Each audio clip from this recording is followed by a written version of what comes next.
Okay, fine. Good morning, everyone. It's good to have you guys around. It is very interesting that now we're able to communicate. What I wanted to discuss about today is the new trends. 5 points, actually, five main points that make the current farming sustainable. One, I'll, uh, I'll focus basically on technology, pest control. After that, I will also talk about two websites, actually one main website that has really helped, has brought in technology, and it's a new trend actually in Kenya, and it is shaping most farmers how they do their farming. Okay, now what I will try and do here, I will try and share this. Just let me know if all of you can see what I'm sharing. What I'm what I'm sharing now is actually there. The new trends in agriculture. Okay, the new trends in agriculture. The most important part of all is the fast use of technology. But the sustainable development goals, UN SDGs, the current ones, we've moved from the Millennium Development Goals to now SDGs. They keep on changing.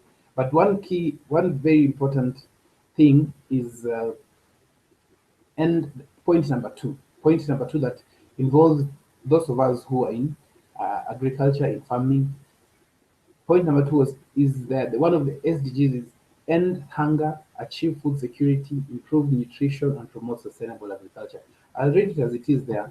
Point 2.3 of the second SDG is by the year 2030, the United Nations aim to double the agricultural productivity and incomes of small-scale food producers, in particular women, sorry,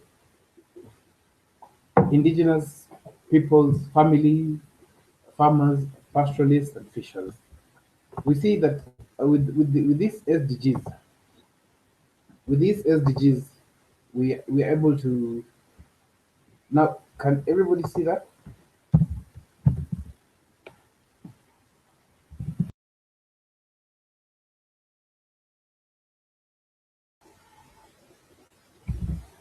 Yes. So now for the SDGs, that is the second one I was discussing. That through knowledge, one of the most important thing is knowledge. The knowledge that we have, the knowledge that we are impacting on these people, and how are we meant to do this? The way one way of doing it is through can I don't seem to hear anybody, but I'll just proceed. The second the one of the trends in agriculture that I want us to discuss,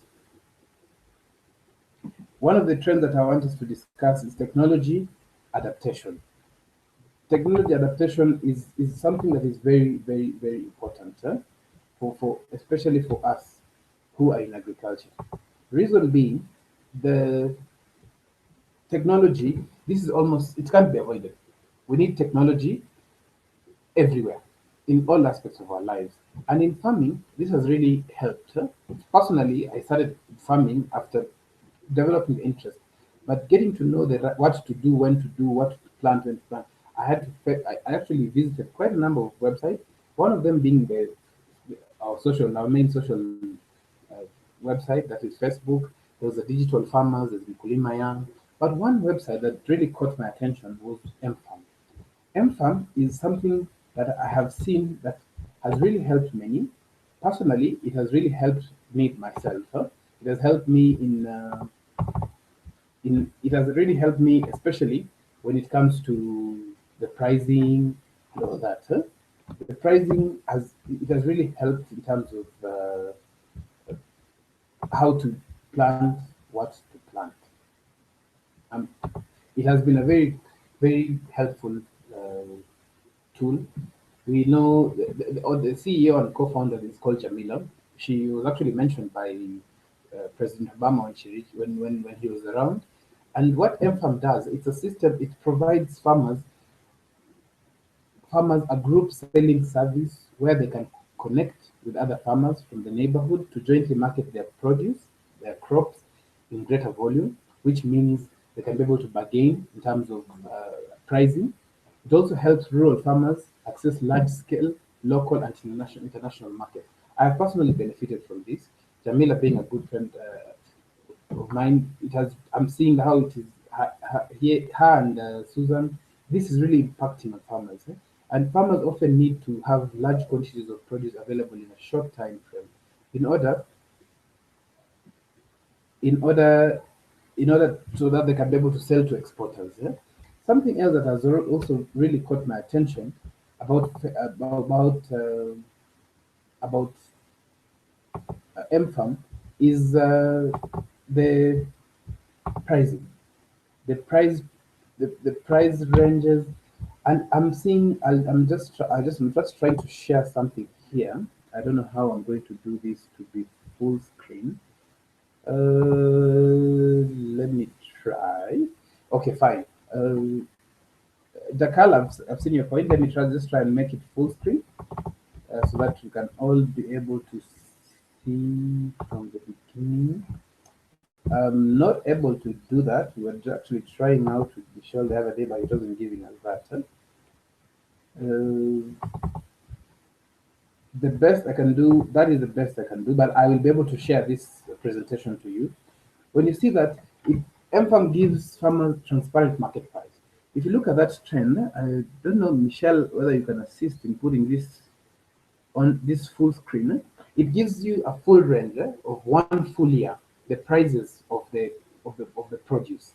It gives you from October, for example. Now that is the current price of tomatoes, and it gives you the four main regions in Kenya. That is Mombasa, Kisumu, Nakuru, Eldoret, and Nairobi, where where produce actually is sold in bulk. Yeah. Uh, Please, if you have any questions, you can just post there so that I can proceed as I look at them. The other, what MFARM has actually managed to do, what MFARM has managed to do is to be able to make people, farmers, able to see what the current market price does. And by you as a farmer getting to know what the current market price is, it helps you be able to know what to plant, when to plant. I'll repeat that. For you to be able to know the prices, it helps you as a farmer know what to plant, when to plant, and also in what quantities. Personally, I started growing French beans because of a guide from MFARM. I'm not uh, I'm not campaigning for MFARM, but it has done something good. And one of the trends that we are using right now, sorry about that is really helping is technology. I don't know if any of you has a question regarding technology, or we can proceed. I can't hear any of you, so probably I'll assume we're proceeding. Then the second thing that I want us to look at is something very interesting. This is big data. It's a buzzword. There's a famous researcher called Claude. He actually came up with this buzzword, big data. What does big data do? What big data does is it converts figures. It actually talking about figures. It is it, it's rightly it's still a buzzword, yes, and meaning that the data that farmers are getting sometimes you get too much.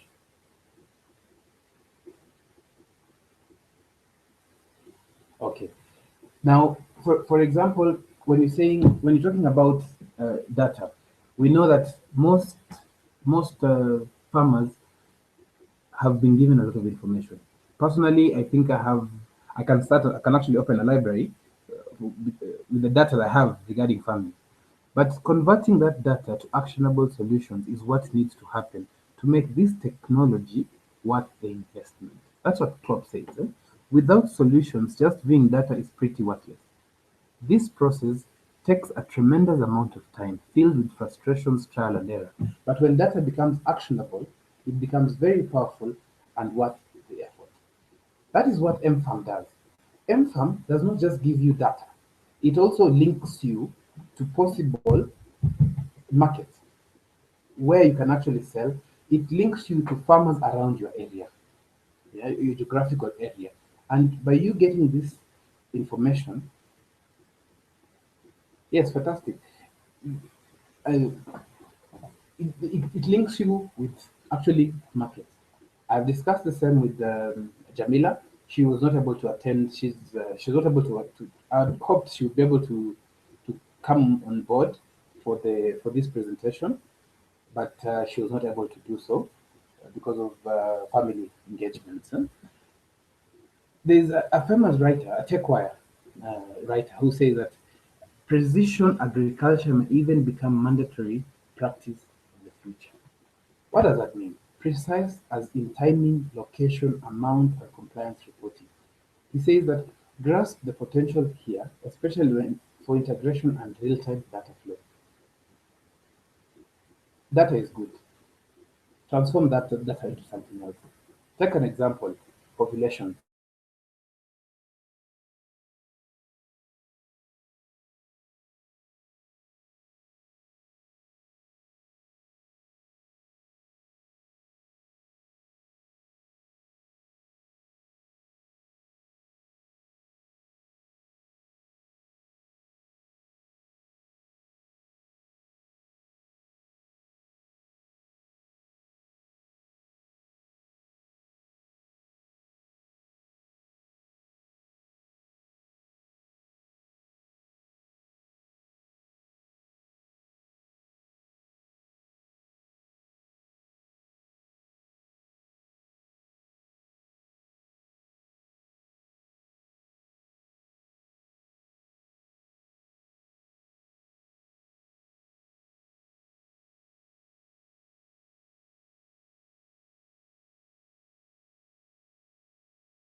Yes. Can you hear me? I don't know what happened there.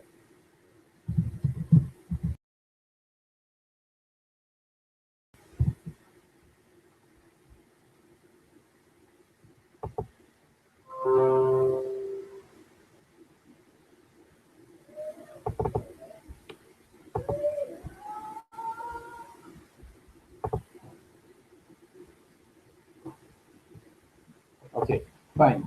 So we've talked about big data. Something else that I'd like us to also look at, the third point, is apart from now the buzz of big data, which ties in very closely with it ties in very closely with technology. There's something else that I also want us to look at is bio, biologicals. Why am I mentioning biologicals? This one will tie in very closely with the fourth and fifth points, regarding what we term as good agricultural practices. And there is also something very important that I'll touch on, something called the four R's. Four R's of nutrient crop nutrition. Now let's go back to biologicals. Biologicals, we see that most of us who are farmers, and I know that Esther might agree with me on this, is that most companies, most chemical companies, are actually focusing their attention on using biological pests control, pest control that is biological, organic to some extent, to battle to battle weeds, insects, and diseases.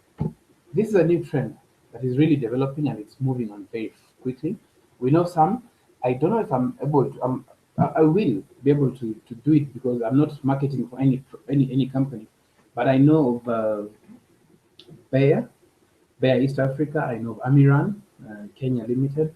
I know of Green Life, who actually now selling actually organic. I can say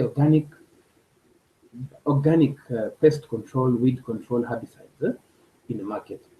How these products control pests will be vastly different than what we are used to using chemical control, and will also require a different mindset. It is very important. That is a very important point. That point is important because when you look at how when you look at how we are spraying our crops from vegetables, spinach, kales, cabbages, we are actually breeding more pests by making the crop live, and it can only live within the space of the of the of the pest control. If we can be able to use organic or biological uh, organisms, then we can be able to live. The other point that I'd like us to look at as well, the other point that I'd like us to look at is point number four. Point number four, or the fourth trend that I'd like us to look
hopefully.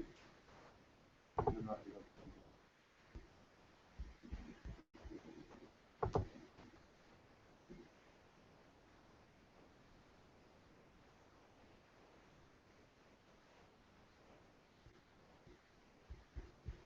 Okay, fine.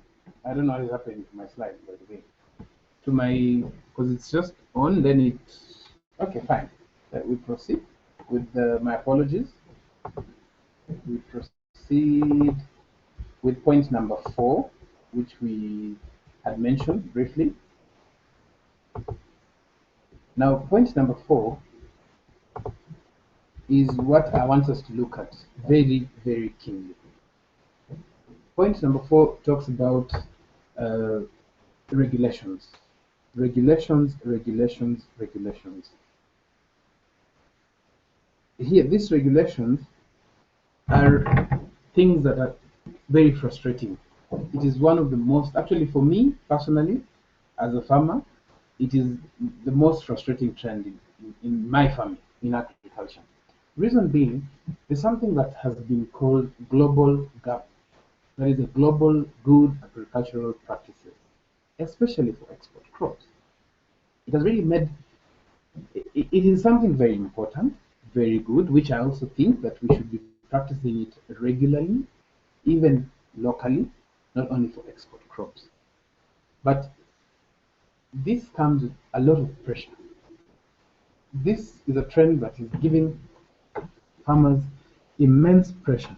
It is putting immense pressure on farmers to track the origin of all the commodities and products grown for consumption. Why do I say it is causing immense pressure? It is because some of these products, farmers, we are not used to piling our receipts. We sometimes don't even remember where we bought the pesticide. Probably somebody just referred me to it and I went and bought it. The technology and paper trail of that this will require will vastly change how and what gets accomplished on a typical farm operation in the future. The cost to producers and consumers will be a huge burden as well. Meaning, why am I saying this? Because you will need to have somebody who's keeping your records constantly. You will need to buy certified. I repeat that again. You need to buy certified pest control pesticide. You will have to keep records of every activity on the farm. You will need to have extra storage, meaning building a pesticide. Actually, you need 5 rooms. You need one for pesticides for the spray. You need another one for fertilizers, not the way we are used to everything stays in one room. You will need one room for where the coats of the farm workers, the uniform and the clothing that they use entering the farm will be stored. You will need another store separately where you will put the sprays, the knapsacks separately. You see, now this becomes a very big burden, and all these have to be very far from where the farm hands, the people working in the farm stay. Now, unfortunately, some of these regulations are already upon farmers. Farmers are already using this. The farmers are already using these regulations. Yeah? It is good, though the uptake has to be done slowly. It will take 1 or 2 more years to create regulations and new databases. But suffice to say, farmers are now strictly accountable for water management, which is very important. I have done this, I've seen it work.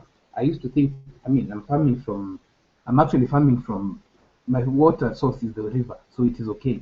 Until when I had to do a test and I realized, oh, this water is good even for consumption, but is it good for all the crops that I'm planting? I had a lot of wilting, and when I went to do the test, and I did twice because I would put capsicum on 1 acre and only harvest probably half because they would just wilt. After 3 harvests, 2, 3 harvests, they wilt. So when I did the test, then I realized, wow, all this needs to be changed. But again, these regulations, as much as I am saying it is putting immense pressure, it is also useful for us. Now we'll move to the final one. Hope this time it doesn't hang. We'll move to the final uh, the final trend that I want us to look at. It is this final trend is demand. It is demand, demand, demand, and this demand is this trumps all the rest.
Something happened.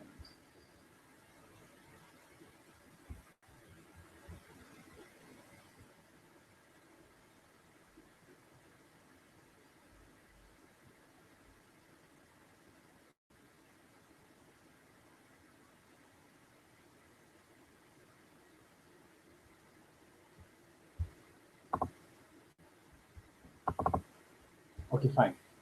Um, my apologies. When I change my slide, I don't know what happens. But I will make sure I will try and record this, all of it, and then send it over again. Now, I was talking about demand. We know that the population is increasing every year. Now we're now at 8 billion. If the population reaches 20, 2050 by 9 billion, that means that the demand to supply enough food, fiber, energy to supply the world will be a daunting task. There is no reason to doubt that. Production production agriculture is in the driver's seat as we look forward into the future. Now, I will try and do my slide share again and change. Now, those are the 5 trends I wanted us to look at. I will be able to send a detailed uh, presentation on mail. I'll actually send it to Michelle, then Michelle will distribute it to show how what we can do. Now we have seen the trends. We have seen what is going to be there in the future. But now what we need to do is that we as farmers or we as people in agriculture research and development, we need to see how are we helping these farmers? How are we helping ourselves? How are we helping farmers on the ground?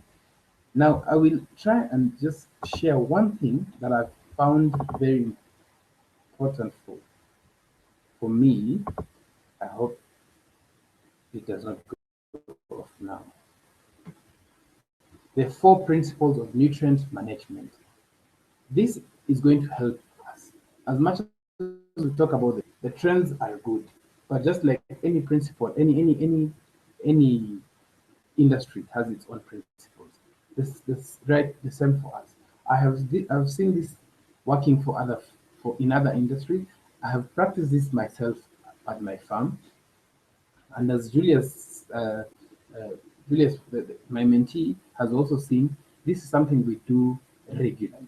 We have made sure that before we plant and plan 3 months, a season in advance, so that we look at the right seeds, right planting season. That is when to plant, what to plant, and I'm focusing on early planting. Reason being, when you plant early, it means that what you will do is that you will start harvesting a bit earlier than the rest, meaning your prices will be a bit higher and your produce will finish quickly. We'll go back on that. The right spacing. What do I mean by the right spacing? The right spacing enables you to be able uh, to do to get enough space for each crop. Take for example cabbage. Cabbage, you want it to grow big. The recommended is 60 centimeters between each cabbage. When you're planting, it looks very small. But when you feed it well, it gives you bigger heads, meaning something extra in your pocket when it's time for selling. You've seen my farm, the one that has cabbages, the photos me and Julius, and you will see that the right spacing is something very important. Right plant population. This is very critical. Why am I saying the right plant population is very critical? This is because you will be able to utilize the whole farm, the whole portion that you're planting. You will also be able to use the right amount of fertilizers. When it comes to intercropping, you are able to intercrop and still get maximum benefit out of everything. So would now let's go back to right planting season. I have seen that most of us farmers are doing something very, very wrong. We are waiting for the rains, or we plant because we've seen our neighbor has harvested enough today, so we want to get what he has got.